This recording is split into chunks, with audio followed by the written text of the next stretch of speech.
In this video, we're going to be discussing the capture of our images into the computer system all the way through what we do in Photoshop.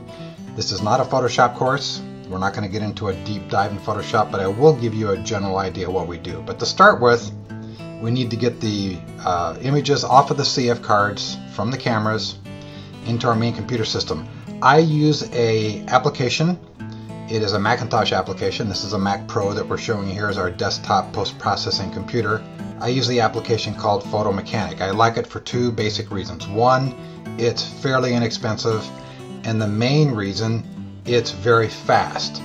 And speed is good because what this part of the workflow is going to do is select all of the images that have been saved from the wedding, and then those final images will be put into a separate area that will be working on them within Photoshop itself. So the first thing I did is I just plugged in a CF card, pop-up window, two things to show here.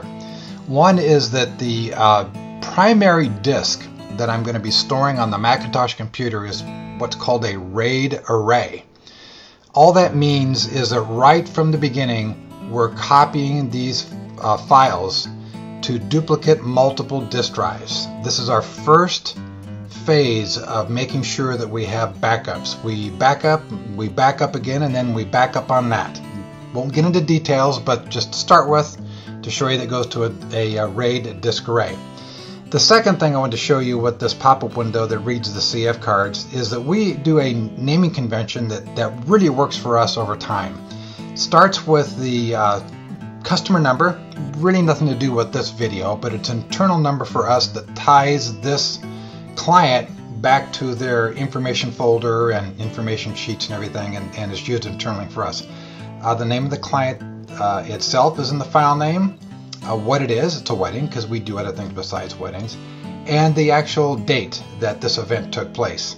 I simply press the ingest key, and at that time the images from the CF card will be copied into the RAID array. Okay, now that the CF cards have been read, it's phase two of what we do in Photo Mechanic, and that is to sort and select. I always sort by capture time, and the reason I do that is we do have multiple cameras going along here, and to be able to sort by capture time is extremely valuable, especially when we have 2 or 3 photographers shooting at the same time within the same part of the event, like the ceremony. Normally, these programs will default in what's called file name, and that really doesn't cut it because that'll take each camera and make it a separate piece. So anyways, sort on capture time. And you can see here there's actually a couple photographers going on with Aaron and Travis's wedding we did a few weeks ago. Shannon is actually with the ladies, and I'm with the guys. So it shows here that even by chronological time we know exactly what's going on in the event, 2 separate locations. Photo Mechanic's pretty simple. You just go through and select what images you want by walking through the images. You simply click down here at this box. That image is then selected. And then once you select all your finals, they're saved to a separate subfolder. I name my subfolder MJ for Meyer Jean because she's the one who does all the work here to select these on the first cut. And then that's all I use Photo Mechanic for. Bring in the CF cards, select them, get them saved to a separate subfolder, and then go into Photoshop, which is next. Well, here's where the fun starts. We're in Adobe Photoshop CS6, current version that's out on the market right now. And we're going to go ahead and start with an image and give you guys an idea of what I do. Now, what you don't see is on the right screen. You're looking at the left screen in this video. The right screen is Adobe Bridge, and that is basically now displaying in a browser all of the images that made the final cut from what we did in Photo Mechanic. So I double click on an image over there in the Adobe Bridge, and it launches the Adobe RAW converter because all of our images will always be in RAW.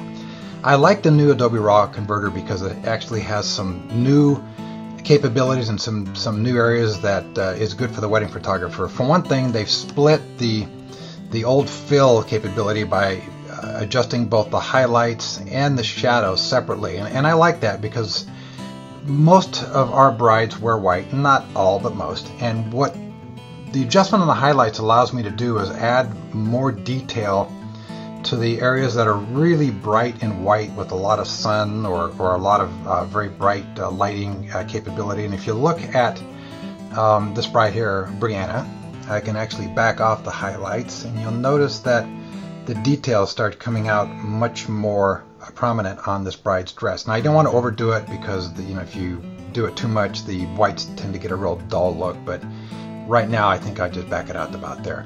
The other thing I do in RAW is I crop, and the reason I use the crop tool is a couple.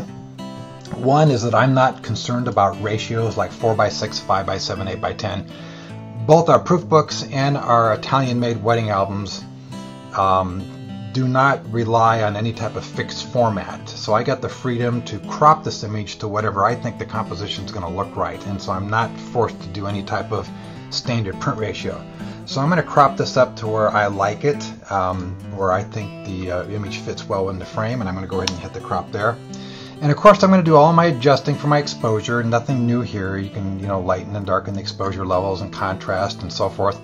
The last thing I may do is I may adjust the vignette, which is either highlighting by white or dark area on the edges. You can do others. You can do a blur or whatever, but this is a light and dark vignetting. And I like the Adobe RAW version better than most third-party filters or what's built into Photoshop. I just think it has a better look. I don't know what the engine is behind it, but it does a pretty good job. So I'm going to darken this just a little bit. Don't want to overdo it, but I'm going to highlight the bride's face and dress and just small darkening areas around the edges. Really don't want to pay much attention to this hand or those door edges. So I'm going to open this image up in Adobe Photoshop. Now, every image that makes the final cut, I will work on in the post-processing phase. We do not let any images out of our studio that have not gone through this phase. It's just the way we work. I don't do the shoot and burn type mentality. We do take the time to work on every single image. And because of that, I need to get through them relatively quick. We have a lot of jobs stacked up. So I'm going to show you how I can do this in a relatively fast fashion from image to image through a wedding of 600 plus images. If this was a canvas wrap, I would actually start in the top corner here and then work my way down to the bottom corner here and go through every detail, every possible imperfection, and do whatever I need to do to make this image spectacular. But because it's one of 600 images, I am going to do some basic work to make sure it has our secret sauce around it and looks good. I don't like this hardware, this lock hardware, so I'm going to remove it. And the way you do that in the new Photoshop starting at CS5 is they have a content aware removal tool, and it's made my life very easy. You simply have to grab whatever area you're looking at, like this lock here. You simply press the delete key. It will ask you if it's a content aware delete. You say yes, the magic is done, and look at that. It fills it in with all of the data around it, and it looks completely perfect without having to do any other work. For the sake of time, I'm not going to do the others, but I would get rid of that lock and maybe some other small stuff. She's a beautiful girl, so I wouldn't probably do a whole lot more.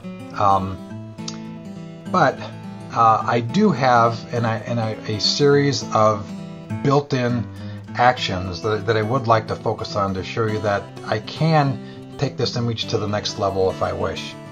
So what an action basically is comprised of is that Photoshop allows you to stack up a lot of different functions and then use an action to play those over and over again so you don't have to do them one at a time.